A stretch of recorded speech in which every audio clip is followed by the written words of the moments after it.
What is going on, YouTube? Welcome to D&cgaming Legion. My name is Chris, and in today's video we're going to be talking about Mortal Kombat 11.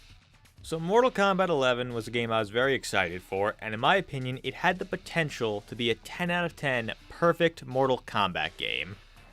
Unfortunately, it didn't quite get there. So with the game being 1 year old, and having the new Aftermath DLC trailer revealed, I figured now would be a good time to talk about what still needs to change for Mortal Kombat 11. So without further ado, let's jump right into it. So for me, the biggest problem that Mortal Kombat 11 has is its horrible grind when it comes to unlocking stuff. Now don't worry, I'm going to talk about other stuff like the gameplay and so on and so forth, but I just wanted to get the biggest problem out of the way first, which for me is the grind. Now, there are two key problems with the grind. The first is the character towers, and the second one is the RNG/augments. So let's start with the character towers first. So the problem with these character towers is the stupid tower requirements to play them. 3 flawless victories, 20 fatal blows, 15 fatalities, and 15 brutalities. All of these requirements are very annoying, and they don't add any depth to the game, they don't make the game better in any way, they don't make the player better at the game in any way, and do you honestly think any of the hardcore fighting game community members like, say, Sonic Fox, are going to waste their time doing these stupid requirements? They're not. Sonic Fox is going to spend his time in practice mode learning combos and matchups, and then going online fighting other players and getting better at the game. So clearly, these requirements are not aimed at the hardcore fighting game fans, but they're also not aimed towards the casual fans, because the casual fans are not going to waste their time doing this either. They're going to move on before they finish them. So in summary, these requirements are just simply a waste of time for everybody. Now, some of you might be thinking to yourselves, but wait a minute, it used to be so much worse. And yes, you are correct, it used to be a lot worse. There was a point where they wanted you to originally do 75 brutalities instead of 15. See, this is what's known as the contrast principle, which essentially what that means is they give you a horrible deal that they know you're not going to accept, then they give you a deal that's less horrible in hopes that you're going to accept it. To quote the great Captain Price from the original Modern Warfare, "That was better. Not great, but better." So essentially, when they first gave you 75 brutalities, and then they reduced it to 15, having to do 15 brutalities seems a lot less annoying than 75 now, doesn't it? But it's still annoying at the end of the day. Now, some of you might be thinking to yourselves, but Maximilian Dude, the YouTuber, he created a guide showing how to complete the character towers. Well, let me ask you a question. Why do you think he made that guide? To show people how to complete the character towers really quickly. Now, why do people want to know how to complete the character towers really quickly? Because they want to know how to get it over with as fast as possible. Now, why do they want to know how to get the character towers over with as fast as possible? Because it's not fun to play and the grind fucking sucks. Because it fucking sucks. Because it fucking sucks. Think about it. If you're trying to get something over with as fast as possible and rush through it, doesn't that mean you're not enjoying it? And if that's the experience that the game design is giving the player, then that simply means that your game design has failed.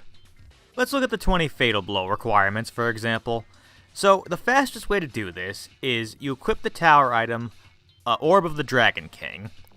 Then you start the match, do your fatal blow, pause the game, hit restart the match, do your fatal blow again, and just keep doing this over and over again. Now, does this look fun to you? No, it's not. It's annoying, and it doesn't even feel like you're playing the game. But if you want to get this done fast, you have to do this. If you try doing this normally, this is going to take forever. Because what's going to happen is you're going to play the game, and you're going to have to purposely let the AI damage you till you're low enough to do your fatal blow. Look at this example right here. I'm fighting Raiden, and I go for my fatal blow. He blocks it. Okay, now I have to sit here and wait for my fatal blow to recharge before I can use it again. Okay, so I attempt to go for it again, and look at that, he interrupts me. So as you can see, this is one example of some of the stuff you'll have to deal with while fighting against the AI. Because fighting against the AI can be actually really annoying, and that's a problem in itself, and we'll talk about that in a little bit. The thing is, these requirements for these challenges make you play the game in a very awkward and uncomfortable way, which is not fun. Same thing for the crushing blows. Because look at this, you're going to have to play the entire match fishing for crushing blows to get as many as possible. But for some characters, this is more annoying than others. For example, look at Baraka's crushing blow for the blade charge. You have to get the opponent to block late. That is something the AI will never do. So that's a crushing blow that you're not going to be able to get against the AI ever. So that already makes it more annoying. And as for the 3 flawless victories, well, the only way you're going to get that is you're going to have to lower the difficulty to as low as possible and just pray that the AI does never hit you. So it's not really skill-based, it's not really fun, it's just annoying, and at the end of the day, all this stuff is just a waste of time. So what needs to change for the character towers? Well, it's quite simple actually. Just remove these stupid challenges. Just make it where once I summon the tower, I can play through it and leave it at that. That's all it needs to be. So moving on to the RNG rewards and augments. So whenever you complete a random Tower of Time, the rewards you can get for your character you're playing as are a new gear piece, a skin, a taunt, or brutality, or an augment. And that's the problem. Augments are worthless. They are stupid and unnecessary and they don't belong in this game. This is a fighting game, not an MMORPG. Augments can't be used in online play, and they can't be used for the story mode either, so they're only good for the Towers of Time, but even then, they don't help you. You really don't need them at all. Look, I beat the Gauntlet, and I've beaten plenty of brutal difficulty towers. You want to know how I beat those? Using consumables. Consumables are the only thing that actually matters and can make a difference in winning these hard, challenging towers, not augments. So they're pointless. Honestly, I'm convinced that augments were actually a last-minute thought that they fished through into the game last minute, because if you look at this screen right here, right, when you look at these augment slots, you'll see this message that says, coming soon for the 3rd augment slot. Now, that's been there since day one. It's been over a year, and it still says this. What the hell? I'm pretty sure augments are just here just to screw you out in rewards whenever you complete a tower. Like, so you don't get the skin or gear piece you want. And that's bullshit. So what needs to change here? Well, it's simple. Just remove the augments as rewards. Make it where every single time I complete a tower, I'm always going to get a new skin, a new gear piece, a new taunt, or a new brutality for the character I'm playing as. If I knew I was going to always get one of those 4 things every single time I played a tower, I would complete every single tower that popped up, because I would know that I'm going to get closer to unlocking the skin I want to get, which is a good thing. And to go a step further, why don't they also just allow you to directly buy gear, skin pieces, taunts, and everything with coins? In-game coins. Not time crystals. Not soul fragments. Not hearts. In-game coins. This would essentially create a really fun gameplay loop where you would complete towers to get rewards for your character, while simultaneously getting gold so you can then directly purchase whatever rewards you want. I think that'd be a fun gameplay loop and keep people playing for a long time. I mean, in Soul Calibur 6, for example, they let you directly buy whatever clothing items you want in the game. No one complains about it in that game, so why not do the same here? Because here's the thing, right? You don't need to make a game really grindy to keep people playing it. If your game, by default, is just really fun to play, people will just keep playing it naturally. I mean, your hardcore fans will always come back to play it. People played Mortal Kombat 9 and Mortal Kombat X for years. Despite the fact that they had nothing new to unlock in those games, they kept playing it because it's just a fun game to play. And as I mentioned Soul Calibur 6 before, that game it took me 1 week to unlock all the clothing, and 3 weeks to unlock all the achievements and everything in the game. So at this point, I have nothing new to do in that game. But that's okay, because it means when every time I go back to play this game, I'm playing it for fun, just to go online, fight other people, and just have a good time. And that's all a game needs to be to keep people playing, if it's fun. Games should not have forced grinds to keep you playing. End of story. So that was a mouthful, and that took longer to explain than I thought it originally was going to. So I'll try and blow through these next couple points really quickly, alright? Okay, so I mentioned the anime AI. So what needs to change for them is they need to be significantly toned down. Half the time they input read you, and at the end of the day, they really can choose whether they want to be hit or not. You can't mix up an AI, they're not like a human player. And most of the time, they have these stupid assists that help them and make the fight really frustrating. For example, look how much health I lose because of this stupid laser grid modifier. Or right here, I'm about to land a combo and I get interrupted by this stupid Noob Saibot shadow assist. It's like I'm getting punished every time I try and go for a combo. It's annoying. To make matters worse, half the time the enemy AI generally has more health than you. And they have assists at the same time. So the frequency of these assists need to be significantly toned down, and the enemy AI should never have more health than you. I also think that some modifiers, like say the laser grid, should affect both fighters. One last thing about the AI. So for the co-op towers, the tag team co-op boss, that boss needs to have his health reduced. By far, he is the most frustrating and unfun boss fight in the entire co-op tower. As you see on screen right now, he gets a bunch of annoying assist shenanigans, but also he's got so much health. I think he needs to have his health reduced to, say, 4,000, maybe 3,500, somewhere around there.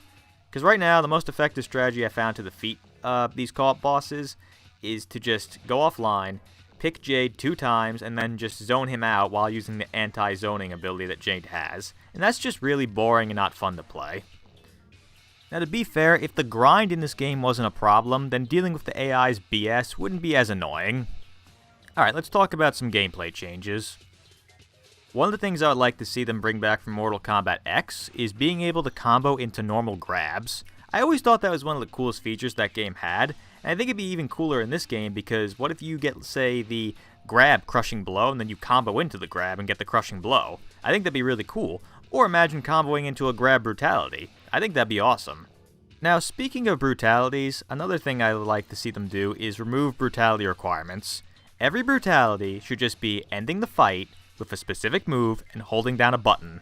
That's all it ever should be. In fact, in the Mortal Kombat 11 beta, that's exactly how it was. And no one had a problem with that. It made brutalities happen more often and it was just a fun thing. So I don't see why they'd change this for the full game. The more gameplay changes I would like to see is giving characters more combo path options. Some characters, like Shao Kahn for example, desperately need this. So having maybe some more overhead or low starting combos would be really, really nice. They also need to make the escape roll a lot more easier to use, because right now the timing is so strict that half the time you want to go for it and you never get it. Because at the end of the day, the wake up roll is simply a wake up option, so if your opponent predicts that you're going to do that, they can easily punish you and counter it. So making the wake up roll a lot easier to do doesn't really make it overpowered. Another change that could be made is removing dial-in combos, or at the very least making them a lot more easier to do. I mean, this game's got a big focus on the neutral game, and dial-in combos I feel like don't really fit here as much, especially when you tried going for one and the opponent gets hit midair and they fall out of it and then they punish you because you're stuck in the animation. So I think dial-in combos should just be removed.